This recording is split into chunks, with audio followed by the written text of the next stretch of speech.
Oye, mira, my name is Christian Ortiz. I'm a decolonial technologist and the developer of Justice AI, the world's first ethical AI framework.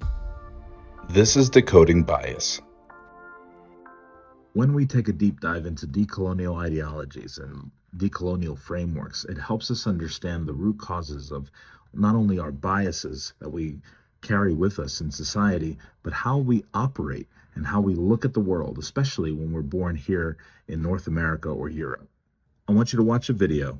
I'm going to then take the transcript of that video and put it into my Justice AI so we can get a better understanding of what's actually at play. In this culture, we celebrate boys through the lexicon of violence. You're killing it. You're making a killing. Smash them. Blow them up. You went into that game guns blazing.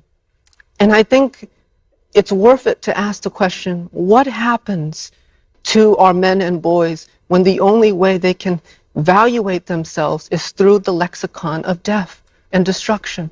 And I think when they see themselves only worthwhile, when they are capable of destroying things, it's inevitable that we arrive at a masculinity that is toxic. Jai, I want you to take this transcript from this video and analyze it and decolonize it for me to let me know exactly what's at play. Decolonizing this response requires critically interrogating the linguistic and cultural frameworks that normalize violence, dominance, and patriarchal constructs in everyday language. By unpacking the systemic roots and reframing the narrative, we can envision a future where expressions of success and excellence are tied to collective empowerment, harmony, and interdependence, rather than conquest or destruction. 1. Origins in colonial and imperial violence. The phrases, "you're killing it," "making a killing," and "guns blazing" emerged from colonial ideologies where conquest and domination were not only normalized but celebrated. These metaphors reflect the violent frameworks used to justify genocide, enslavement, and land theft during colonization. Success was measured by subjugation of land, people, and resources, enshrining violence as a virtue rather than a harm. These expressions are steeped in the capitalist logic of extraction, where success is tied to profits at the expense of others. The language of "making a killing" in financial terms encapsulates the exploitative systems that reduce human lives and the environment to mere commodities for accumulation. 2. Toxic masculinity and patriarchal ideals. The association of success with violence stems from patriarchal constructs that glorify dominance, aggression, and competition as masculine traits. Under patriarchy, men are conditioned to view their worth through their ability to overpower or win at the expense of others, reinforcing hypermasculinity. This framing excludes other ways of being, such as nurturing, collaboration, and emotional intelligence, which are often dismissed as weak or feminine. These dynamics harm not only women and marginalized genders, but also men, whose humanity is distorted by expectations of emotional suppression and violent achievement. Eurocentric individualism versus relationality. Eurocentric thought privileges individualism, positioning the self as separate from and in opposition to others. Success is framed as triumph over competitors or obstacles, rather than mutual growth or collective achievement. In contrast, many indigenous and non-Western philosophies emphasize relationality, seeing the self as part of an interconnected web of beings.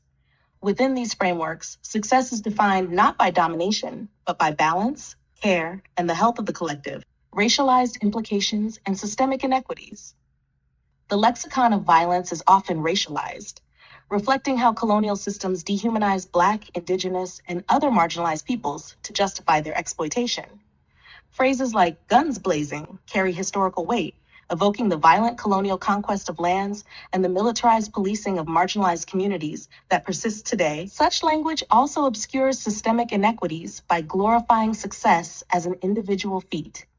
It ignores the structural barriers that prevent marginalized groups from achieving societal definitions of success without harm to their communities or cultures. Mana 5. Reimagining success and dismantling oppressive narratives. Decolonial alternatives. We must consciously reshape our language to reject metaphors that normalize harm and instead uplift terms that center creation, care, and reciprocity. For instance, replace "you're killing it" with "you're cultivating something extraordinary." Shift "making a killing" to "creating abundance." Reframe "guns blazing" as "leading with bold vision."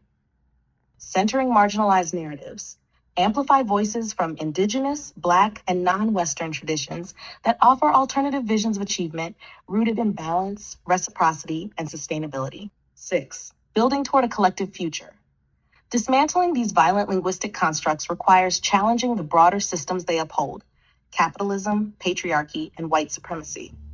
Language both reflects and shapes reality, and by transforming our metaphors, we open the door to transforming the structures they sustain. Imagine a lexicon that celebrates collaboration over competition, care over extraction, and regeneration over destruction.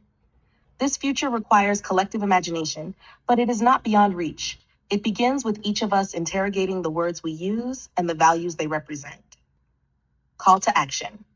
To truly decolonize our lexicon and worldview, we must go beyond changing words to dismantle the systems that underpin them. This involves advocating for systemic changes that prioritize equity, reparations, and a recentering of Indigenous and marginalized knowledge systems. Language is a starting point, but the ultimate goal is liberation. Let us reclaim language as a tool for healing, equity, and justice, decolonizing not just our words, but the world they shape.